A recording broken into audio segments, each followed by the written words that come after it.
Hello po mga kababayan, si Dante Maravillas, Bicolano, vlogger, broadcast journalist from Albay. So pag-usapan natin ngayon mga kababayan yung sabi ng ating Pangulo na hindi niya sasantuhin kahit mga kaalyado niya sa politika dito po sa problema sa flood control.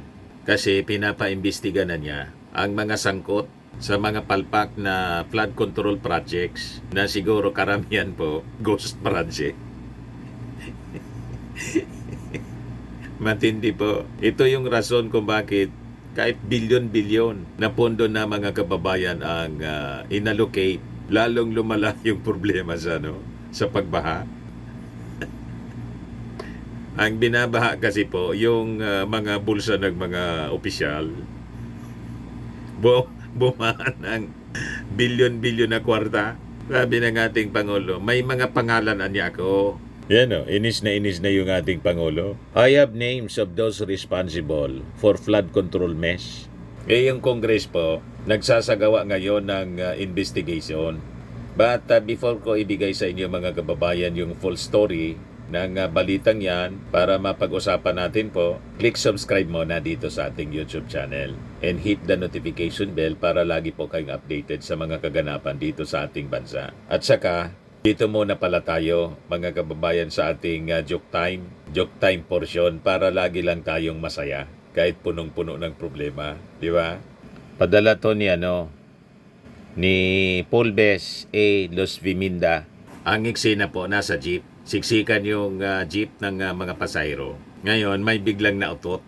Sabi ng mga pasahero, ala naman, ang baho. Sino ba yung nautot? Siyempre, walang umaamin. Ngayon, sabi ng driver, "Oy, ikaw na umutot, bayad ka na ba?" Biglang sumagot yung isang matanda na pasayro. Sabi ng matandang pasayro, "Aba oy, nagbayad na ako ha." Napaamin.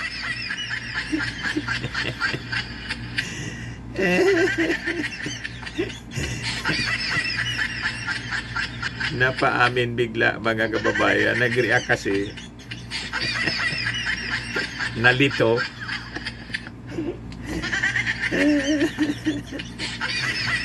Diba? Anyway, matik na 200 pesos. Kasali ka na rin sa ating monthly draw. Pag nabunot yung pangalan po ninyo, 5,000 pesos. Pag hindi, kasali ka pa rin sa grand draw natin sa December, 10,000 pesos po yung mananalo. So, balikan natin itong ating topic mga kababayan, kasi inis na po yung ating Pangulong Bongbong Marcos. Isinisisi sa kanyang administrasyon ang matinding mga pagbaha noong mga nakalipas na araw at taon. Yung gobyerno po allocate ng bilyon-bilyon na pondo, pero hindi man po maramdaman ng ating mga mamamayan yung epekto ng pinatayo na mga flood control projects. Ang nakakaramdam lang po ng epekto yung mga kurakot. Mga kurakot na opisyal, kasabwat siyempre yung mga contractors. Ganon yan Kaya pinapaimbestiga po ng ating Pangulong Bongbong Marcos kung sino ito na mga responsible. Pero sabi niya, I have names of those responsible. Yun ang kanyang sinabi sa part 1 of the 3rd episode ng PBBM podcast na may titulong Sa Likod ng Sona, na unang pinalabas kahapon. Yung sabi ng ating Pangulo, we already have some names that are coming up, which will be, first of all, corporations contractors whose poor work is very obvious. So we will put them on a blacklist. They can no longer contract with the government. Sabi po ng ating Pangulo. I-disqualify sila mga kababayan. Hindi na sila bibigyan pa ng kontrata. Naka-blacklist na sila. Tapos kayo ngayon, simula na ng inyong paghihirap. Sumobra kasi. Yan mga kontraktor, mga negosyante yan. Siyempre, kailangan mga kababayan may tubo. Huwag naman yung kalahati ang tubo. Di ba? Sa mga kontrata. Ang gobyerno normal, may mga suppliers, may mga contractor sa kung ano-anong pangangailangan ng gobyerno, lalo na sa mga infrastructure. Ang problema po, kung more than half yung tubo, kasi pinagati-ati, nakikihati naman yung mga mga politiko. Yan ang problema dyan, mga kababayan. And worse, dito sa mga flood control projects, karamihan dyan ghost. Dinadaya nila, reported siya na completed, wala mang nangyari sa proyekto, wala mang ginawa. Plus na pagnanakaw ng pera ng bayan, may mga kasabwat siyempre. Hanggang sa commission and audit, may mga kasabwat sila para palusutin, hati-hati sa pera ng bayan. Kaya ang daming yumaman na mga contractors, pati mga politiko. Yan ang rason mga kababayan kung bakit kada eleksyon, massive yung vote buying. Yan mga nagpupondo sa vote buying po, mga contractors nila. You see, alam na natin yan. Matagal ng panahon ganyan, mga kababayan ng kalakaran. So sabi ng ating Pangulo, these companies anya will be required to explain how they use the funds for the projects. If they cannot explain properly, we will have to take it to the next step. Kaya sabi ng ating Pangulo, not even allies anya would be spared in the crackdown on corrupt officials involved in substandard or ghost flood control projects. The President also signaled that investigations will not be limited to flood control projects, citing a World Bank estimate that 20% of the country's annual budget is lost to corruption. Yan po na kontrata ng gobyerno, may corruption yan sigurado. Laging may tungpats. Mga office supplies, kung anong mga pangailangan ng gobyerno, laging may patong. Pagbili ng mga vehicles, laging may patong. Ang gobyerno po hindi tumatawad. Yang bidding po, kadalasan po, drama man lang po ang bidding. Scripted po yan. Kung sino yung makabigay ng pinakamalaking komisyon, ang tawag is OP, doon sa pumipirma, sila yung winner, mga kababayan. Yan mga bidding-bidding, ay, for show man lang po siya. Pag hindi ka marunong magbigay padulas, tungpats, hindi ka makakakuha ng kontrata sa gobyerno. Ito yung gustong tapusin na mga kababayan ng ating Pangulong Bongbong Marcos. Kasi walang mangyayari pag laging ganon ang sistema po. Kaya hindi umunlad yung ating bansa. Ito pa lang na mga repairs na mga kalsada, dito nga sa amin po, ang daming mga kalsada, hindi natin maintindihan. Hindi pa man po sinisira para gumawa ng bago. Sabi nga ng mga observers, kung ganon, pinipirwisyo lang naman ninyo yung tao. Imbis gumawa kayo ng mga bagong kalsada, yung dating kalsadang maayos pa naman, hindi pa man lubak-lubak, sinisira para palitan ng bago. Ina-store mo pa yung mga motorista. Sabi nga ng nakausap kong motorista, nakawin na lang ninyo para wala ng perwisyo. Yun naman ang intensyon ninyo, magnakaw. Kaya gusto mag-implement ng project. Maayos pa yung kalsada, sinisira. Kasi daw nakaprograma na. Ba't kasi gumawa kayo ng programa na i-implement sa mga kalsadang maayos pa? Magbukas na lang kayo ng bagong ruta. Diba? Na pwede ninyong simintuhin. Hindi yung maayos pa yung kalsada, sinisira para ayusin. Diba? Yun ang nakakainis. Kaya sabi ng ating Pangulo, ito ang investigasyon has to be evenly applied. We cannot audit only one area. Whoever was complicit in this kind of work, I'm sorry. Mr. Marcos confirmed the government had allocated 980.2 billion pesos para sa flood control projects over the past 3 years, but lamented the lack of progress on the ground. I'm sorry, you're no longer my ally. If that involved in corruption is what you're doing, I do not want you as an ally, sabi ng ating Pangulo. Someone should be held accountable for the hardships of our fellow countrymen are going through. Our people have to be told who is responsible and somebody has to answer for their suffering, sabi po ng ating Pangulo. Ngayon, si Senator Erwin Tulfo nagsabi na yung ating Pangulo, sinibak ang isang undersecretary ng DPWH, pero hindi man pinangalanan kung sino ito. At dinescribe niya ito, the richest undersecretary in the world. Ito, panoorin natin yung interview ni Ivan Mayrina ng GMA sa ating Pangulong Bongbong Marcos. Simulan ko na po, Mr. President, Yes, with my please. first question on your recent SONA. Okay. Isa ho sa pinaka-pinalakpakan doon nung sabihin ninyong pananagutin ninyo, paimbestigahan ninyo yung mga palpak o di kaya non-existent na flood control projects. If I may mention some numbers, Mr. President, our news research came up with the number 980.2 billion na appropriate for flood control in the last 3 years. Yes. Okay. That sounds right. First, can you tell us, sir, what did you see? And what information did you get to decide to confront the issue of corruption in flood control projects and to hold people accountable? It started in last December.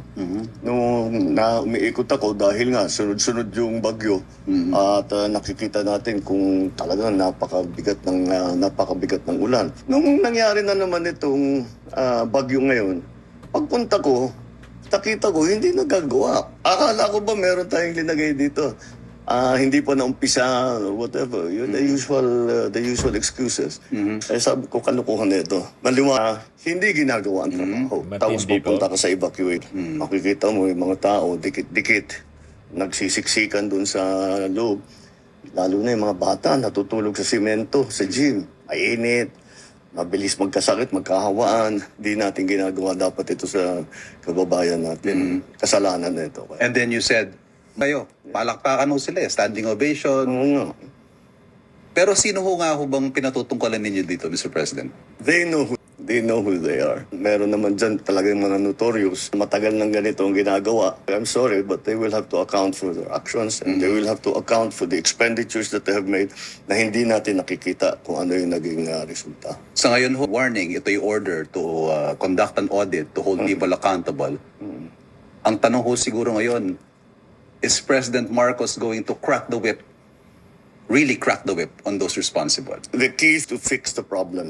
I always say this, but I'm sure you've heard me say it before. Fix the problem, not the blame. You cannot fix the problem without knowing who to blame. Yes. So one thing follows another. So for us to fix the problem, we have to know what happened and where did it go wrong at sinong dapat managot. Meron dapat naman managot dahil sa dinadaanan na hirap na dinadanas ng ating mga kababayan. They have to be told who is responsible and somebody has to answer for their suffering. Paano ho nyo? Sorry na lang. Sorry kayo. Hindi na kita kaalyado kung ganyan ang ginagawa mo. Ayun, Ayaw na kitang malinaw. kaalyado. Naging focus po ninyo dito sa pagpapanagot, yung pag-mention nyo control projects. Pero in your own words, sir, sabi nyo, alam ng buong madla na may mga kumikickback sa mga government projects. The World Bank puts it at 20%. Yung 20% daw ng annual budget ng Pilipinas na pupunta sa corruption. Yeah. How far are you going to take this, sir? Well, Will this also extend to other projects na hindi mga flood control na posibleng kumikickback din ng mga opisyal ng gobyerno? It evenly applied. Hindi naman maaari, dito lang tayo nag-audit, dito lang tayo naghahanap ng mananagot. Kailangan lahat, kung sino man may naging kasabwat dito sa ganyang klaseng pagtrabaho, kasi sorry na lang, kagaya na sabi ko, sorry na lang. May calls ho to have the conduct this audit, this review of all these projects. Well, Wag daw pong DPWH. What's your take on this? Hindi talaga DPWH. Dapat. Hiningi lang natin, hindi nang hiningi. Kinuha na natin yung listahan. Kaya yung mahalaga doon sa aming pinag-usapan na isa sa publiko natin. So malalaman ng tao. Yung tiga doon, barangay 1, 2, 3. Sabi, tiga namin yun. Wala naman kami nakitang ganito eh.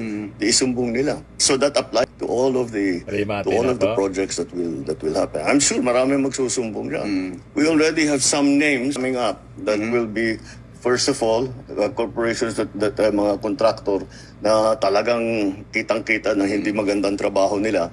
So, we will put them on a blacklist. Hindi na sila pwedeng magkontrata sa gobyerno. Number 2, lahat ito, yun na nga, kakasuhan natin. Sasabihin natin, saan napunta yung pondong ito? Saan napunta sa ganyan? Pag hindi sila makapag-explain na mabuti, we will have to take it to the next step. Kaugnay po nung utos nyo yan na i-audit Natin na itong ba? mga projects na ito. Sinabi nyo rin Mag-higpit po. that you will return a general appropriations bill that is not in line with your NEP. Yeah. Never mind if you have to resort to a reenacted budget. Sure. 2 things, sir.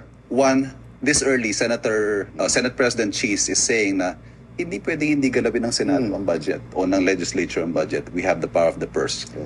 Ano hong masasabi niyo He's rito? right. Let's, kung ano yung sinabi ko dun sa suno. Kung hindi alinsunod doon sa plano. Trabaho naman talaga ng Congress yung gagawin nila yung budget. Ngunit, trabaho naman namin na magbigay ng plano at humingi ng pondo sa Kongreso para lahat ng ating mga gustong gawin ay ating magagawa at hindi nawawaldas, nananakaw ang pera ng tao. Yun lang naman ang habol namin.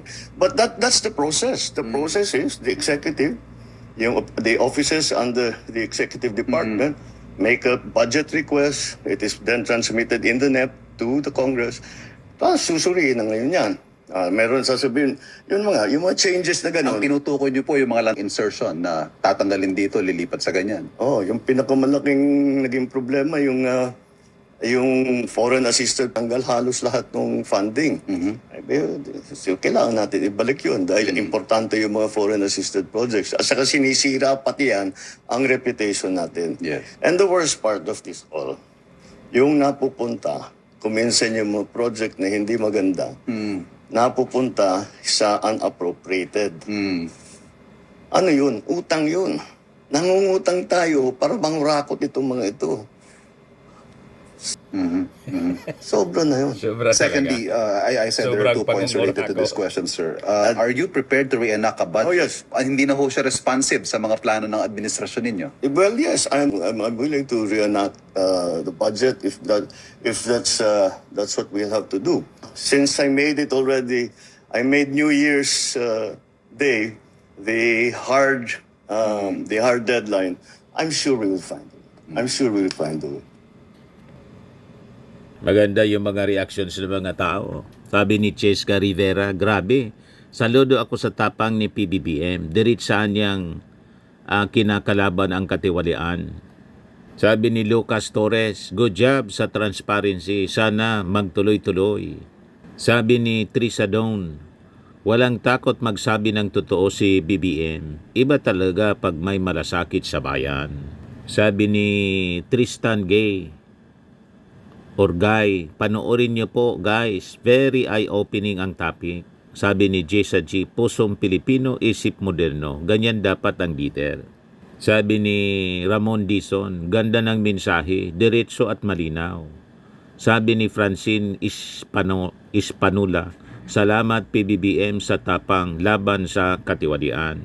Sabi ni Ella Sandoval, yan ang leader, may paninindigan, walang palakasan, dapat accountable. Sabi ni Risa Jane, dapat lang mapanagot ang mga abusado sa proyekto.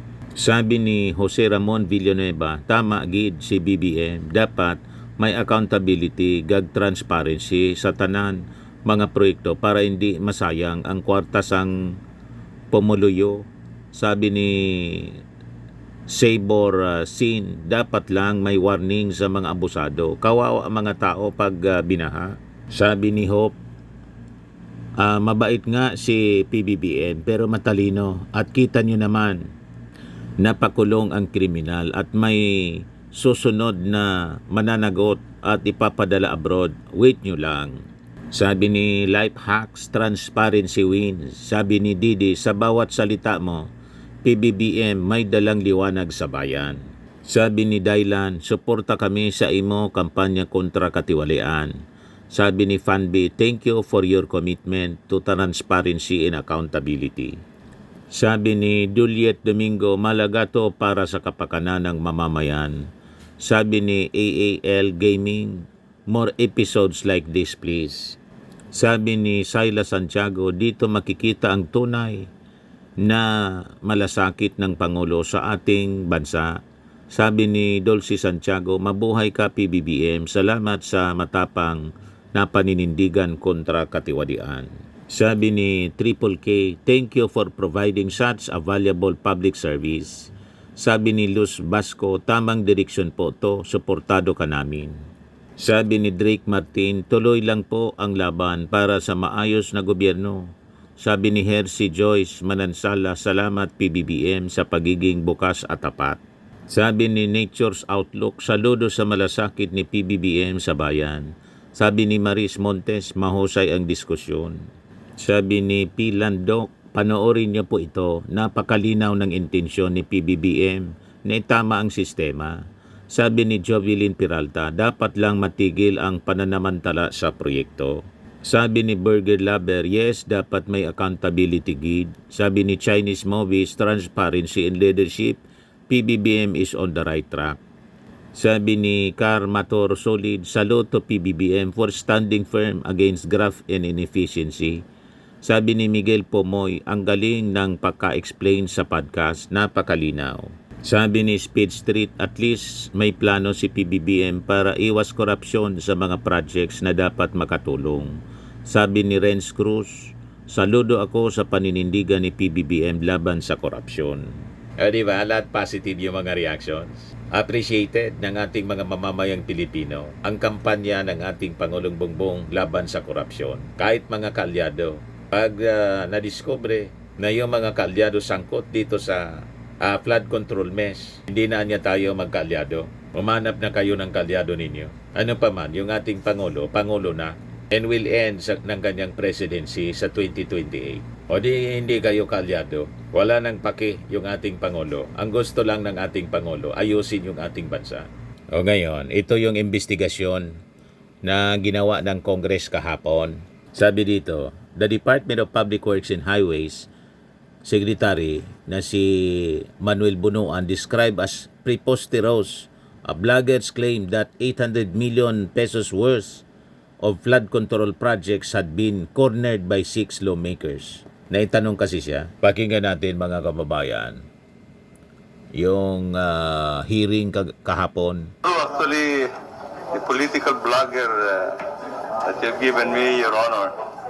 And what I can say, we don't have this kind of information at all in the department. To me, it's a little preposterous actually to have something like this, 800 billion for 6 members of Congress. Mr. Chair, can you restate it, Mr. Secretary? What was the allegation again? The 6 congressmen has cornered 800 billion 800 billion in projects. pesos for flood control projects, Your Honor. Mr. Chairman,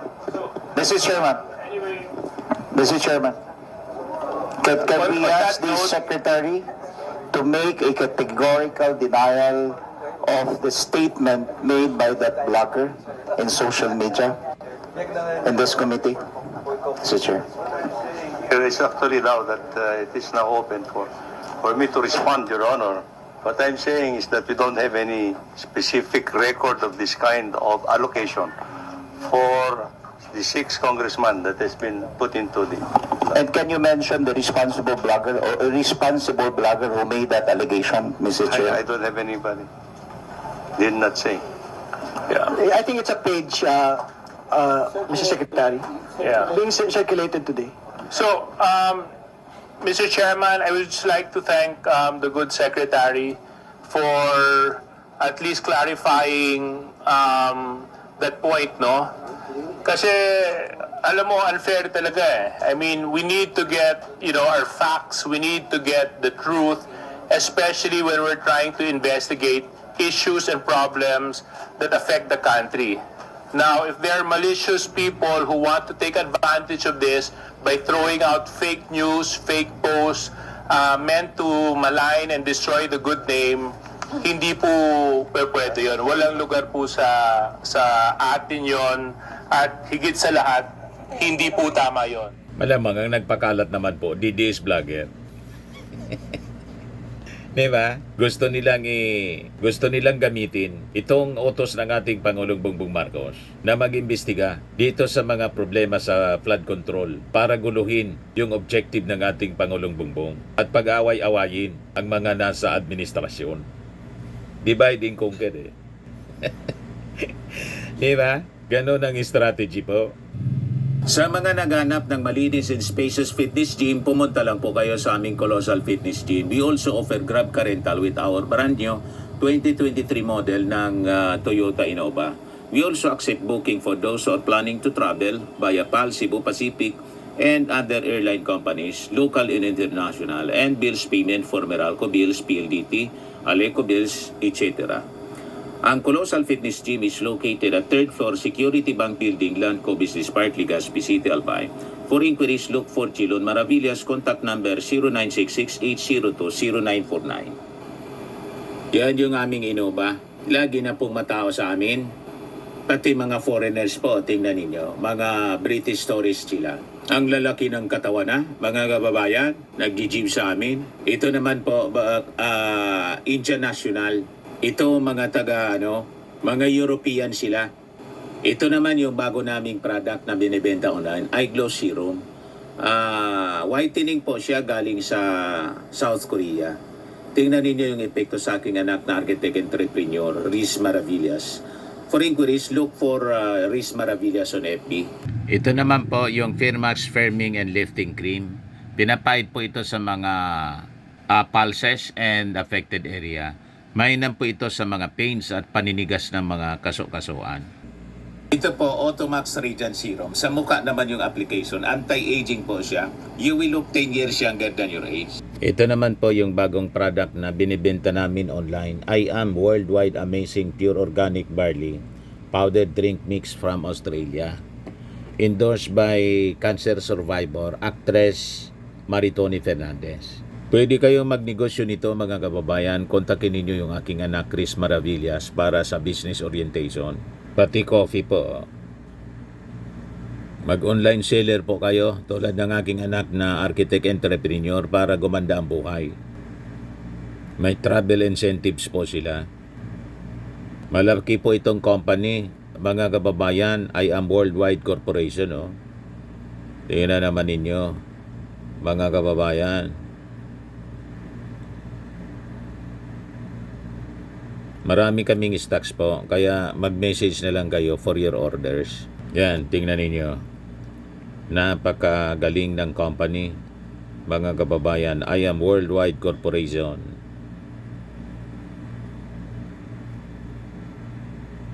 Yung mga health benefits niya po, boost immunity, improves digestion, enhances energy levels, packed with antioxidants, prevent cancer. For your business inquiries and orders, look for Riz Maravillas po. Pwede din po sa akin. Sa mga mahilig po sa mga imported bags and wallets, dumiretso na lang po kayo kay Ma'am Aileen Rosales, Aileen Closet po. Nakabase siya po sa Amerika.